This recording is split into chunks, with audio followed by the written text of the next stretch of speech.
अगस्त से पूछते हैं रहने के लिए। महर्षि अगस्त तत्काल जवाब नहीं देते। आंख बंद करके भावी घटनाओं को देख के तो उचित स्थान का सुझाव देते हैं।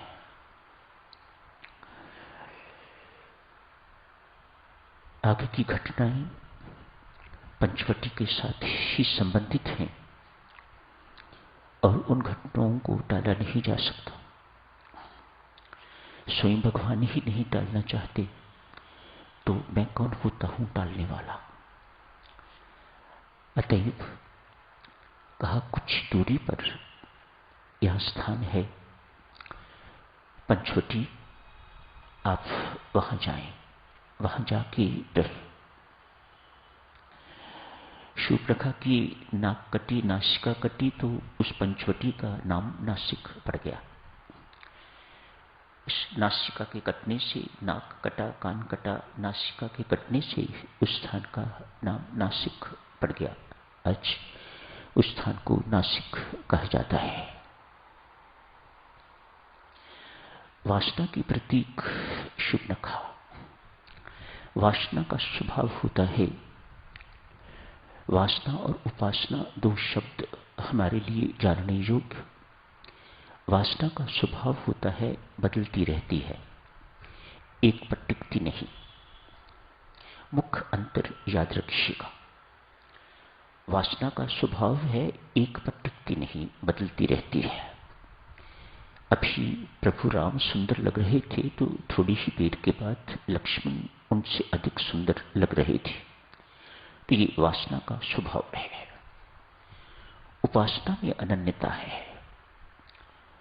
उपासना बदलती नहीं है, उपासना एक ही पर टिकी रहती है और ऐसा ही होना चाहिए। इसलिए उपासना में बहुत बल है, बहुत बलवती है उपासना।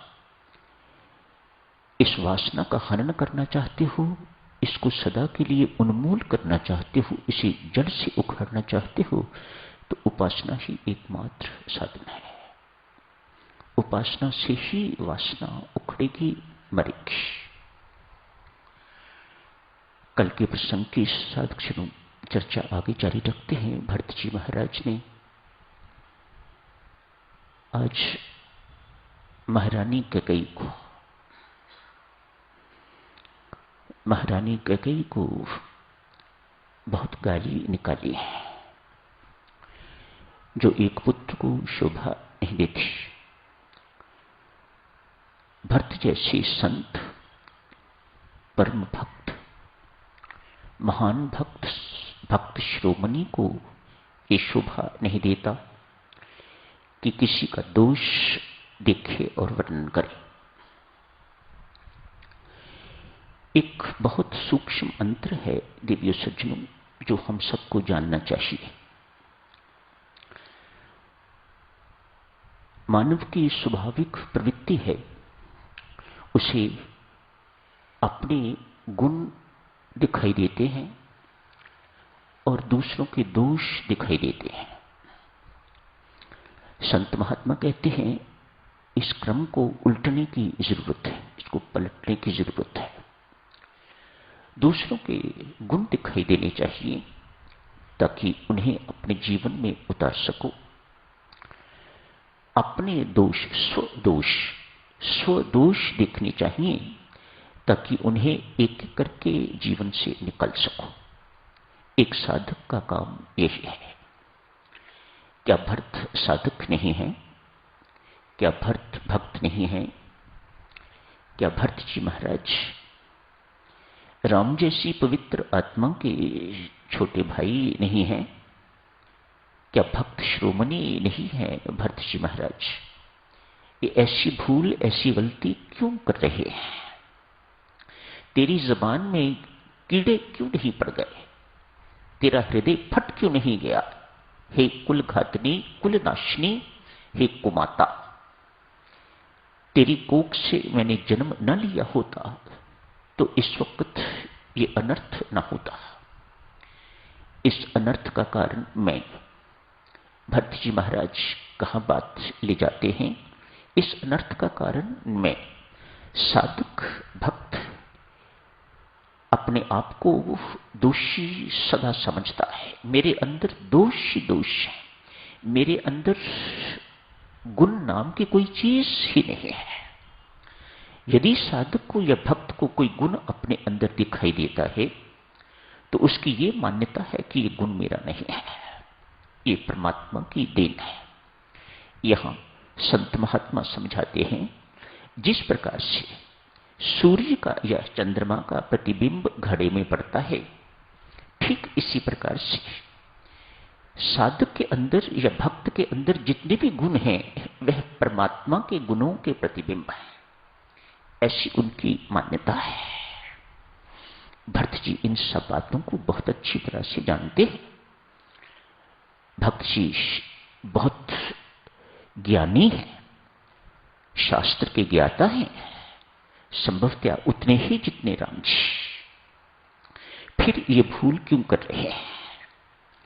एक सूक्ष्म अंतर्देवीय सज्जनों को बहुत समझने की जरूरत हमें।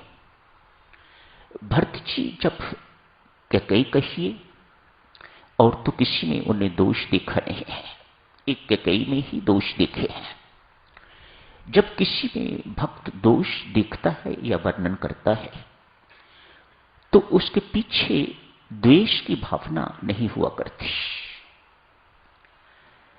मां कैकेयी के प्रति द्वेष नहीं है, उनके अंदर द्वेष की अग्नि नहीं जल रही भरत जी के अंदर।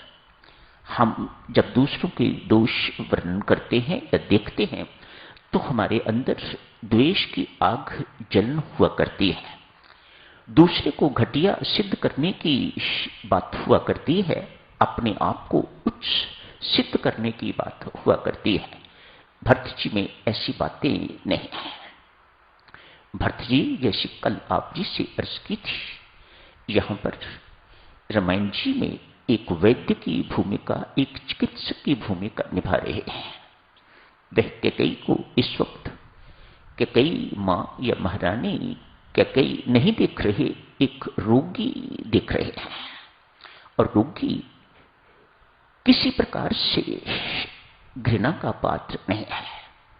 यदि डॉक्टर या वैद्य रोगी से घृणा करेगा तो वह इलाज नहीं कर पाएगा, वह घृणा नहीं करता, उसके अंदर किसी प्रकार की द्वेष भावना, वैर भावना बिल्कुल नहीं है। वह कैकेयी को सुधारना चाहता है, वह कैकेयी के रूप को दूर करना चाहता है, एक वैद्य की भूमिका निभाते हुए। देखो क्या प्रमाण है इस बात का, ये जो बात कही जा रही है ये ठीक है। राजा दशरथ सबसे पहले जैसे ही भरत जी महाराज आए हैं, ये सब कुछ सुनने के बाद जो इमीडिएट काम उनको करने वाला था वह ये था, राजा दशरथ की अंत्येष्टि। राजा दशरथ के लिए चिता तैयार हो गई है, सब कुछ हो गया है। भरत जी महाराज ने वही थे तो अपने हाथों से सब कुछ किया होगा। जो कोई लकड़ी, आग इत्यादि लगानी होती है, जो पुत्र का कर्तव्य है, वही पुत्र था बड़ा। शत्रुघ्न भी साथ होंगे लेकिन मुख्य तो भरत ही थे। अपने हाथों से सब कुछ उनने किया होगा, किया है। उस वक्त जब भरत ये सब कुछ करने को तैयार कर रहे थे, उनको बोध हुआ है कि मां कौशल्या इसी चिता में जलने को तैयार है, सती होने को तैयार है। उनका निर्णय भरत जी को पता चला, अतएव सब काम छोड़ के तो मां के पास गए। अब मां वही है, अब मां कैकेयी नहीं है, अब मां वही है। जब भी भरत मां कहते हैं तो इसका अर्थ है कि वे मां कौशल्या को संबोधित कर रहे हैं, कैकेयी को नहीं। जाके कहते हैं, मां आपका निर्णय बहुत सुंदर, आप बात काटने से पहले उनकी बात का समर्थन कर रहे हैं। देखिए भक्त कैसा